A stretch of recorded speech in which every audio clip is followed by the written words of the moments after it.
Hello students, कैसे हैं आप सभी लोग। आई होप इस कोरोना काल में आप अच्छे होंगे। सब अपने अपने घर रहें और सेफ रहें। आज का जो हमारा टॉपिक है, जो अभी हमारी ये तीसरी वीडियो पॉलीमॉर्फिज्म नाम के टॉपिक की जो है, उसी को हम लोग यहाँ पर कंटिन्यू कर रहे हैं। और इस टॉपिक के अंदर इसके जो सब टॉपिक हैं उसमें है यूनरी ऑपरेटर। जैसा कि मैंने आपको डिस्कस भी किया था कि यूनरी ऑपरेटर क्या होता है, कैसे काम करता है। हल्का सा हम रिवाइज कर देते हैं कि यूनरी ऑपरेटर सिंगल ऑपरेंड पे काम करता है और ये दो टाइप्स के होते हैं, एक प्लस होता है, एक माइनस होता है। इसमें दो ही होते हैं। तो सबसे पहले हम लोग यहाँ पर क्या करेंगे, एक माइनस वाले यूनरी ऑपरेटर को यहाँ पर ओवरलोड करेंगे। इस ओवरलोड करने से पहले हमें ये जानना ज़रूरी है कि हमें इस प्रोग्राम के अंदर किन किन चीज़ों की ज़रूरत पड़ेगी। सबसे पहले अगर मैं आपसे बात करूँ, आपको दो हेडर फाइल लगा के दो वेरिएबल डिक्लेयर करने हैं। उसके बाद आपको यहाँ पे कंस्ट्रक्टर बनाना पड़ेगा। जिन लोगों को कंस्ट्रक्टर के अंदर कोई दिक्कत है वो मेरी कंस्ट्रक्टर वाली वीडियो यहाँ पर देख सकता है। इसमें क्या है, कंस्ट्रक्टर बनाना पड़ेगा। अब कंस्ट्रक्टर की बात करें, कंस्ट्रक्टर क्या होता है, कंस्ट्रक्टर एक स्पेशल टाइप का मेथड होता है और वो भी दो टाइप का होता है, विदाउट पैरामीटर और विद पैरामीटर। इसमें हमने विद पैरामीटर वाले कंस्ट्रक्टर को यूज़ किया है। दूसरी चीज़ इसके अंदर हमने यहाँ पे एक नई यूज़ की है कि हमें ये बताना है कि अगर हम किसी भी फंक्शन को बाहर डिफ़ाइन करना हो क्लास के, तो उसके लिए क्या नियम होता है। आप याद रखेंगे, किसी भी फंक्शन को अगर हम क्लास के बाहर डिफ़ाइन करेंगे, सबसे पहले उसका रिटर्न टाइप देना पड़ता है, उसके बाद क्लास का नाम, उसके बाद स्कोप रेजोल्यूशन ऑपरेटर और फिर उस फंक्शन का नाम, और फिर उसको हम लोग यहाँ पे डिफ़ाइन करते हैं। किसी भी ऑपरेटर को ओवरलोड करने के लिए ये वाला प्रोसीजर इसमें हम लोग यहाँ पर लगाते हैं। सबसे पहले शुरू करते हैं अपने प्रोग्राम को। सबसे पहले हमने यहाँ पे क्या किया, सबसे पहले दो हेडर फाइल लगाई, एक तो iostream.h और दूसरा हमने conjure.h लगाया। देन उसके बाद हमने यहाँ पे क्लास बनाई ट्रिपल ए नाम से, बॉडी शुरू करी, इंटीजर ए और बी नाम के हमने यहाँ पे दो वेरिएबल डिक्लेयर करे प्राइवेट एरिया के अंदर। पब्लिक एरिया के अंदर हमने यहाँ पे एक कंस्ट्रक्टर बनाया। कंस्ट्रक्टर हमेशा पब्लिक एरिया में डिफ़ाइन होता है और जो कंस्ट्रक्टर का नाम होता है और जो हमारी क्लास का नाम होता है वो सेम होता है। आप देख रहे हैं हमारी क्लास का नाम है ट्रिपल ए और यहाँ पे हमने कंस्ट्रक्टर यानी कि मेथड जो हमने बना रहे हैं, कंस्ट्रक्टर उसको हम कहेंगे क्योंकि हमारी क्लास का नाम और कंस्ट्रक्टर का नाम दोनों सेम है। हमने यहाँ पे कहा इंट आई और इंट जे, दो पैरामीटर हमने यहाँ पे पास कर दिए। कंस्ट्रक्टर के लिए एक बात बताना चाहूँगा कि कंस्ट्रक्टर कब कॉल होता है, जब हमारा ऑब्जेक्ट बनाया जाता है। तो जिस समय हम अपने ऑब्जेक्ट को बनाते हैं उसी समय ये कंस्ट्रक्टर कॉल होता है। तो ऑब्जेक्ट को बनाते टाइम पर ही हमें यहाँ पर वैल्यू को पास करना होगा। हमने एक कंस्ट्रक्टर बनाया, उसमें इंट आई और इंट जे दो पैरामीटर पास करें। इसमें आई की जो वैल्यू है वो हमने ए में कॉपी करा दी और जो जे की वैल्यू है वो हमने बी में कॉपी करा दी। बॉडी को बंद कर दिया गया। उसके बाद वॉइड शो नाम के फंक्शन को हमने यहाँ पर कॉल किया, डिफ़ाइन किया। इसमें हमने सबसे पहले सी आउट करके ए और बी दोनों ही वेरिएबल्स की वैल्यू को डिफ़ाइन कर दिया। बीच में हमने यहाँ पे स्लैश एन लगा रखा है जिससे कि वो नेक्स्ट लाइन में मूव कर जाए हमारा कंपाइलर। उसके बाद हमने इसकी बॉडी को बंद किया। फिर आती है मेन और वो भी इम्पॉर्टेंट बात। देखिए इस बार हम लोग क्या करें, हमने लिखा है वॉइड, वॉइड के बाद हमने लिखा है ऑपरेटर। ये कीवर्ड है ऑपरेटर नाम का और आपको ऑपरेटर नाम का ही कीवर्ड इसके अंदर यहाँ पर लगाना पड़ेगा। देन उसके बाद जिस भी सिंबल को आप ओवरलोड कर रहे हैं वो वाला सिंबल आपको यहाँ पे बनाना पड़ेगा। आपने माइनस करना है तो माइनस यहाँ पे लगा देंगे, प्लस को ओवरलोड कर रहे हैं तो आप यहाँ पर प्लस लगा देंगे। ब्रैकेट के अंदर अगर आपको पैरामीटर पास करना है कोई भी तो पैरामीटर दे देंगे यहाँ पर, और अगर कोई पैरामीटर नहीं है तो ब्रैकेट ओपन करके ब्रैकेट क्लोज करके और एंड ऑफ लाइन लगा देंगे। इस बात का ये मतलब होता है कि हमने सिर्फ ये फंक्शन यहाँ पर डिक्लेयर किया है। डिक्लेयर करने से हमारा ये मतलब है कि हम इस फंक्शन को सिर्फ डिक्लेयर कर रहे हैं, यहाँ हमने इसको डिफ़ाइन नहीं किया है। और मैं आपको दोबारा रिपीट कर रहा हूँ कि जब भी आप किसी भी ऑपरेटर को ओवरलोड करेंगे तो उसका ये नियम है कि आपको क्या नहीं करना है, क्लास के अंदर उसकी डेफिनेशन को नहीं देना है। आप क्या करेंगे, क्लास के अंदर सिर्फ आप उसको डिक्लेयर करेंगे डिफाइन नहीं करेंगे। डिफाइन कहाँ करेंगे? डिफाइन करेंगे आउटसाइड द क्लास। उसके बाद क्लास को क्लोज कर दिया जाएगा। क्लास को क्लोज करने के बाद हम जो ये हमने ऑपरेटर ओवरलोडिंग हमें करनी है उसको अब हमें डिफ़ाइन करना पड़ेगा।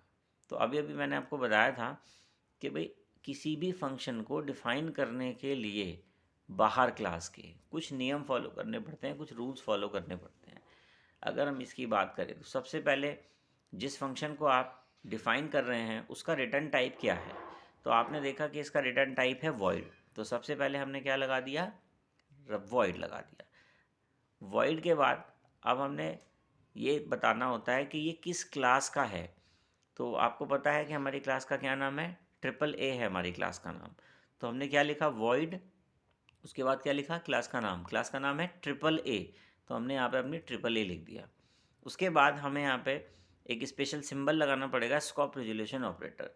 ये स्कोप के लिए हमें मतलब एक्सेस करवाने के लिए ग्लोबलाइज तरीके से इसको हम यहाँ पर यूज़ करते हैं। फिर हमने क्या लगाया? स्कोप रिजोल्यूशन ऑपरेटर लगाया। उसके बाद ऑपरेटर नाम का कीवर्ड, मतलब मेथड का नाम। उसके बाद हमने जिस सिंबल को हमें यहाँ पर ओवरलोड करना है, यानी कि प्लस को, माइनस को, तो वो सिंबल हमने यहाँ पे लगा देना है। हमने यहाँ पे माइनस ऑपरेटर को हम लोग यहाँ पर ओवरलोड कर रहे हैं, तो इसलिए हम लोग यहाँ पे माइनस का सिंबल यहाँ हम लोग लगा देंगे। देन उसके बाद हमने ब्रैकेट ओपन किया। अगर हमें पैरामीटर देना है तो पैरामीटर देंगे। अगर इसके अंदर हमें पैरामीटर की रिक्वायरमेंट नहीं है तो कोई भी पैरामीटर हमारा यहाँ पर नहीं आएगा। देन ब्रैकेट क्लोज कर देंगे। उसके बाद कर्ली ब्रेसेस ओपन किया, बॉडी ओपन किया हमने यहाँ पे। फिर हमने लिखा ए इक्वल्स टू, ए के अंदर क्या आ जाए? माइनस ए, यानी कि जो ए की हमारी वैल्यू है वो माइनस ऑपरेशन को परफॉर्म करें, यानी कि अगर प्लस है तो माइनस हो जाए और माइनस है तो वो माइनस है तो प्लस हो जाए। और मतलब जो भी माइनस वाली वैल्यू है वो तो प्लस हो जाएगी और जो प्लस वाली वैल्यू है वो माइनस हो जाएगी। फिर यही काम हमने किस में किया? b equals to minus b. ये हमने b के लिए भी सेम काम हमने यहाँ पे ये कर दिया, बॉडी बंद कर दी। फिर मेन मेथड बनाया। मेन मेथड के अंदर जैसा कि मैंने आपको बताया था, ऑब्जेक्ट आप जैसे ही बनाएंगे उसी टाइम पर आपका कंस्ट्रक्टर कॉल हो जाएगा। तो आपने कहा ट्रिपल ए H1, जैसे ही आपने H1 को यहाँ पर क्रिएट किया तो देख रहे हैं कि मैंने लिखा है ट्रिपल ए, थोड़ा स्पेस दिया, उसके बाद H1 नाम का ऑब्जेक्ट बनाया, फिर ब्रैकेट शुरू किया, मैंने लिखा -10, 20। देखिए जैसे ही ये लाइन एग्जीक्यूट हुई तो मैंने यहाँ पे दो पैरामीटर पास कर दिए, -10 और 20। तो जैसे ही ये H1 लिखा तो हमारी क्लास का जो कंस्ट्रक्टर है, कौन सा कंस्ट्रक्टर? पैरामीटराइज्ड कंस्ट्रक्टर है, वो कॉल हो जाएगा। इससे क्या होगा? जो -10 वाली वैल्यू है वो i के अंदर पहुँचेगी और 20 वाली वैल्यू j के अंदर पहुँचेगी, और i की वैल्यू a में कॉपी हो जाएगी और j की वैल्यू b के अंदर यहाँ पर कॉपी हो जाएगी। उसके बाद आप अपनी आउटपुट स्क्रीन को यहाँ पर क्लियर करेंगे। क्लियर करने के बाद आपने अपने शो नाम के फंक्शन को यहाँ पर कॉल किया। जैसे ही आपने लिखा h1.show तो आपकी आउटपुट स्क्रीन पर क्या आएगा? जो शो नाम का फंक्शन है आपका कंपाइलर वहाँ पहुँचेगा और वहाँ पर बॉडी के अंदर जाएगा। बॉडी के अंदर वो दिखेगा ए की वैल्यू को डिस्प्ले किया हुआ है, तो आपकी जो आउटपुट स्क्रीन है उस पर ए की वैल्यू डिस्प्ले हो जाएगी। क्या वैल्यू डिस्प्ले होगी? -10 डिस्प्ले होगी। देन उसके बाद वो बी की वैल्यू को डिस्प्ले करेगा। बी की वैल्यू कितना डिस्प्ले होगी? 20 डिस्प्ले होगी।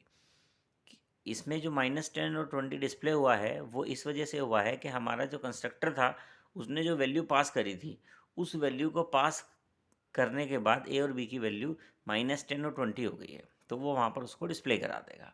डिस्प्ले कराने के बाद हमारा फंक्शन मेन मेथड पर वापस चला जाएगा। फिर उसके बाद नेक्स्ट लाइन में आगे बढ़ेगा और वहाँ पर देखेगा क्या लिखा हुआ है? -H1। देखिए जैसे ही आपने ट्रिपल ए नाम की क्लास का H1 नाम का ऑब्जेक्ट बनाया तो उसके पास में दो ब्लॉक बन गए। ए नाम का एक ब्लॉक बन गया और एक बी नाम का ब्लॉक बन गया।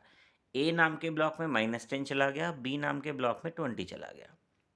जैसे ही आपने -H1 किया तो वो कहाँ पहुँचा हमारा कंपाइलर? हमारा कंपाइलर पहुँचा हमारे ऑपरेटर ओवरलोडिंग के कॉन्सेप्ट पर, यानी कि मेथड पर। वो सबसे पहले ट्रिपल ए नाम की क्लास में गया, पब्लिक एरिया में पहुंचा, उसके बाद उसकी डेफिनेशन रीड करने के लिए पहुंचा। उसने देखा वहाँ पर क्या लिखा हुआ है, वॉइड ट्रिपल ए। वो समझ गया कि क्लास की इसकी डेफिनेशन जो है वो क्लास के बाहर दी गई है। फिर डेफिनेशन के अंदर आया, उसने देखा ए इक्वल्स टू माइनस ए। अभी क्या है कि ए की जो वैल्यू है, जैसे आपने लिखा हुआ देखा है ए इक्वल्स टू माइनस ए, तो आप इस चीज़ का ध्यान रखें कि ये जो कॉन्सेप्ट हमारा काम करता है ये राइट टू लेफ़्ट काम करता है। तो राइट हैंड साइड में क्या दिया हुआ है, माइनस ए दिया हुआ है, और ए के अंदर कितना वैल्यू था, माइनस के 10। तो जो माइनस बाहर वाला है वो क्या कर देगा, -10 को +10 में कन्वर्ट कर देगा और ए के अंदर स्टोर करा देगा। देन उसके बाद जो बी नाम का वेरिएबल है उसका कितना वैल्यू है, 20, और बी क्या है, पॉजिटिव नंबर है। तो बाहर वाला जो माइनस है वो पॉजिटिव को नेगेटिव में कन्वर्ट कर देगा और बी में स्टोर करा देगा। हमारा कंपाइलर वापस आ जाएगा। वापस आने के बाद उसने क्या किया, मेन मेथड में वापस आया। मेन मेथड में आगे उसने एग्जीक्यूशन स्टार्ट किया। उसने देखा कि h1.show लिखा हुआ है।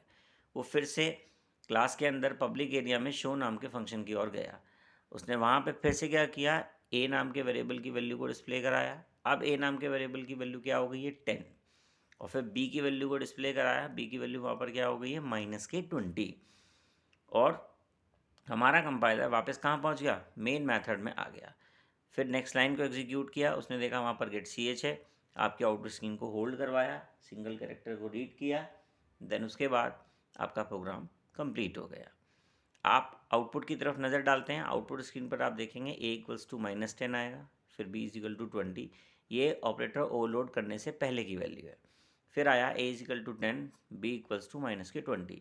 ये ऑपरेटर को ओवरलोड करने के बाद की वैल्यू है। हमने यहाँ पर क्या किया, माइनस ऑपरेटर को ओवरलोड किया है। आज के लिए इस वीडियो में इतना ही, आगे फर्दर कंटिन्यू करेंगे। Thank you.